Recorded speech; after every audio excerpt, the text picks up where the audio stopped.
Hello guys, good morning, good afternoon, good evening, or depending on the time we're reaching you guys. Welcome back to our channel. It's really good to have you guys back here again. Yes, we're back again with latest and most authentic happenings in the country. Britain queries Buhari's government on Nnamdi Kanu's adoption. Nnamdi Kanu is still being held by the Department of State Services (DSS) under the authority of President Muhammadu Buhari, and we know that the international community have been watching closely Buhari's move ever since Nnamdi Kanu's arrest. Nnamdi Kanu is also a dual citizen of the United Kingdom and Nigeria as well. The report we're getting is that Britain they are querying Buhari's government over the circumstances surrounding Nnamdi Kanu's arrest. Up till now, Kenya, they are still in denial that Nnamdi Kanu was picked up from their country, was arrested in Kenya. The Kenyan president even stated that he has no record of Nnamdi Kanu stepping into Kenya. Very, very surprising. We know very well that they are just covering up a lot of things, seriously covering up a lot of things. When the British High Commissioner in Abuja even tried to ask Malami, tried to get some updates, some info regarding Nnamdi Kanu's arrests, he just bluffed her. He didn't want to say anything. He didn't state anything. They know what they are doing. They are trying to cover things. So, but right now, this one is really interesting. Britain wants to know what is going on. Buhari cannot hide anymore. They cannot just cook up stories or just lay charges against Nnamdi Kanu. Nnamdi Kanu's lawyer spoke at one time that before Nnamdi Kanu was rearrested. He was first arrested in 2017. At that point in time, they had about 11 charges against him.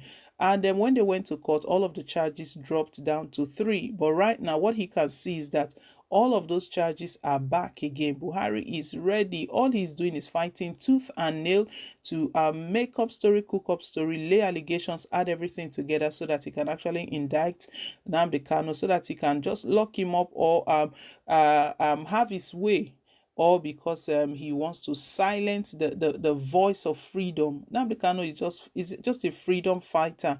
He's just been crying against the marginalization in the country over people in the East. He's just a freedom fighter. It's a just cause he's fighting. We know very well that a lot of persons, even not from his region, not from the East, they've spoken about Nnamdi Kanu's fight for freedom. Well, United Kingdom, they are querying every bit, every detail. Buhari has to sit up. I believe right now he'll be panicking. Right now there will be panic. I don't know how they are going to cover things up or how they are going to do things right now. But right now they need to give a lot of explanation. Nnamdi Kanu is still the citizen of the United Kingdom. We'll bring all of the details, all that the United Kingdom is demanding from President Muhammadu Buhari right now. But before we do, guys, please don't forget to like, share, and to subscribe. Thank you once again. Britain has asked Nigeria to explain where and how its citizen Nnamdi Kanu, the leader of the indigenous people of Biafra, was kidnapped.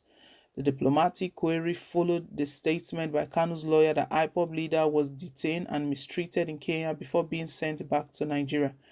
Kanu holds dual citizenship of both Nigeria and Britain. We are seeking clarification from the Nigerian government about the circumstances of the arrest and detention of Nnamdi Kanu, said Tariq Ahmed, a junior minister at Britain's Foreign Office. Kanu was said to be traveling on UK passport when he was adopted in Kenya and tortured for 8 days, and then handed over to Nigerian agents who flew him to Abuja.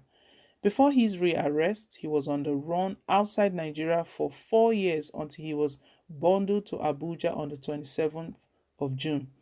He was brought to court in Abuja on June 29th for resumption of his trial for treason. The trial will begin on 26th of July. The Nigerian authorities have refused to say where Kanu was arrested, while Kenya's ambassador to Nigeria has denied his country was involved. Responding to a question about Kanu's case from a lawmaker, Ahmad said Britain had requested consular access to Kanu and stood ready to provide consular assistance. Kanu's lawyer, Ifeanyi Ejiofor, alleged he was adopted by Kenya's Special Police Force and held for 8 days before being turned over to Nigerian authorities. Kanu faces 11 charges including treason, terrorism, and illegal possession of firearms. His case is due to resume in court in Abuja next week. IPOB wants a SWAT of the Southeast to split from Nigeria. The region attempted to succeed in 1967 under the name Republic of Biafra, triggering a 3-year civil war in which more than 1 million people died, mostly from starvation. The Biafran enclave was reabsorbed into Nigeria after the war, but despite an official no victor, no vanquish policy adopted at that time, discontent has continued to simmer in the region. Buhari has a lot of questions to do because since Kenya is denying that the Nnamdi Kanu was not picked in their country, was not picked up in their country, Buhari has to now explain to the United Kingdom where Nnamdi Kanu was picked.